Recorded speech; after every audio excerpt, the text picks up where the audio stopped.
We're on set for my new music video, Mudhook, today, and it's taken the H string in a very heavy direction this time. And while I love H string guitars so much, there are some compromises to them. They definitely don't completely replace the 6-string guitar. So this video is going to be about 8 things about H strings that maybe I don't love. So number 1, and I'm choosing this as number 1 because I think it's the biggest thing that you're losing when you go to an H string, and that's just regular chord strumming. And I think that's probably what 6-string guitars are mainly used for, you know, like strumming the campfire chords and singing along. And those chords are still here. That same 6-string E to E is still on the fretboard, but you can't just strum through all the strings because you get those bass strings in there. And not that I don't think you could do great singer-songwriter stuff with an H string. In fact, if there was someone who could sing beautiful melodies and write beautiful songs and use the H string to get chords and also get the bass notes at the bottom, maybe do some finger picking, I could foresee the biggest artist in the guitar world being someone who could do that. But that future artist would need to figure out some new techniques rather than the usual singer-songwriter strummy stuff. And then number 2 is that it's just harder. It's just simply, in general, harder to play. Just like when you were strumming those major chords and you have to worry about hitting these low strings, you spend a whole lot more time worrying about muting the other strings because, well, there's just simply more strings. And especially these lower ones are really easy to vibrate when you don't want them to. And of course, the fretboard is bigger, and the guitars are usually bigger this way too. The scale lengths are bigger to accommodate and get some accommodate the lower strings, get more tension. So it can be a bit uncomfortable at first. And then if you have a multi-scale guitar, which a lot of guitar makers are doing now as well, you're also adjusting to that new form factor. I've kept the scale on mine the same through the strings. This is my signature model, which should be out now, shameless plug. But a lot of guitars are going the multi-scale route, so it's even more to adjust to. And I think I might do it in the future as well. There's a lot of reasons to do so, but yeah, in general, it's just harder to play. And number 3 is also your rig is harder. It's just more to figure out, especially live, because you have to accommodate for the low bass guitar frequencies as well as the regular guitar frequencies.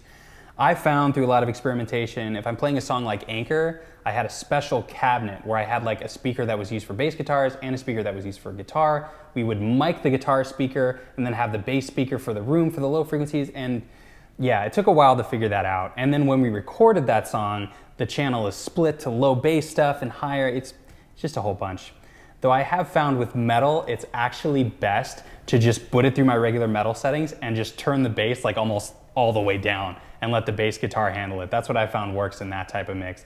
But yeah, the gear around your guitar is just a lot to figure out. It's not like a regular 6-string where you can just plug it into any amp, and we've already figured out how to amp those for a long time now. And yeah, and then you have like string gauges, different types of guitar brands. It's just a whole lot to figure out. Number 4, songwriting can sometimes be kind of confusing. Like, something that's really exciting about H-string guitars is that you're exploring new musical territory. But in that, there's just a lot to figure out, and that can sometimes bring you out of the enjoyment of it. Like, one of my biggest pet peeves with H-strings is someone will pick one up and then just play it like it's a 6-string and go, oh, this sounds horrible, H-strings are stupid. And it's like, no, we've had tons of time to figure out how to play electric 6-string guitars, and these are brand new, and there's still a lot to explore and figure out. And so, yeah, so there's just, you kind of just take it song per song, like with Mudhook that we're filming today. Usually in a metal mix, you have your left guitar, right guitar, and then bass right down the middle, that's down 1 octave. But when your guitars are going down to F sharp, then do you keep the bass down an octave or do you keep it in the same? In this track, I've found to do both. Most of the time it's just in the same octave, giving you a nice clear note. And then when things get really stupid heavy, then it goes down the octave. And I don't know, you just have to figure it out song per song or part per part. And that can be exciting, but I don't know. Sometimes you just want to play and that stuff can be kind of annoying. And number 5 is that it's a bit too solo. Maybe some of the best parts of the H string is that you as just a solo artist can get low bass notes and high guitar notes and then even sing along maybe. Like, it really encourages solo artists and you can get so much with just you. But in that, maybe it discourages playing in a band or playing with other musicians, and some of the most fun you can have with music is playing with other musicians. And I imagine if you're in a band and you show up with an 8-string, I could see your bass player getting pretty mad at you. And there's a clear trend now with there being more of a focus on solo artists than bands. And I don't think that's the 8-string doing that. I think the 8-string's popularity going up is kind of a response to that, but I don't know. Maybe I just wrote this during COVID. I just really miss playing with other musicians. And number 6, there's definitely a bit of a stigma of 8-strings being a bit of a novelty, or at least I definitely feel that that's the case. And so you have to work a little bit harder to like prove why you're using it.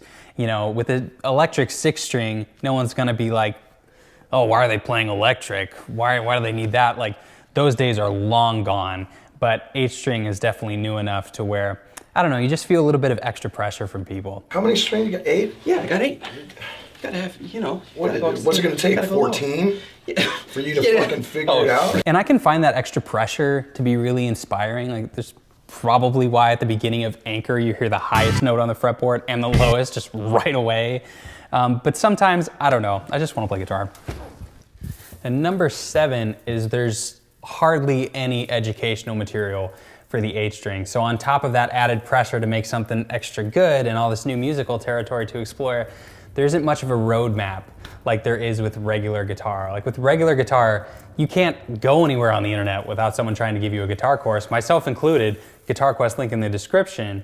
But it just adds to that pressure to do something nice with it. So it's exciting that it's new musical territory, but also you're kind of in on your own at this point. And then number 8 is there's just too many options.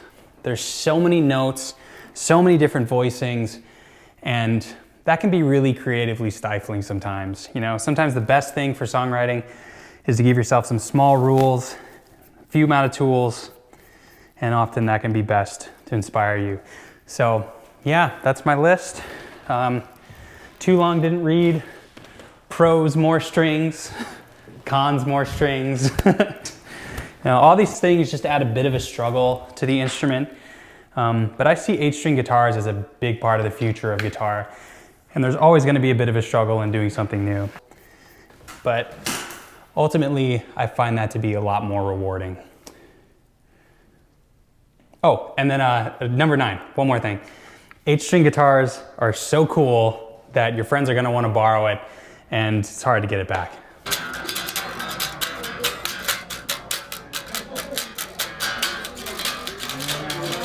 Cory! Just thought I'd try. You told me to give it a shot, and you were right. I didn't need 32 strings. Fucker!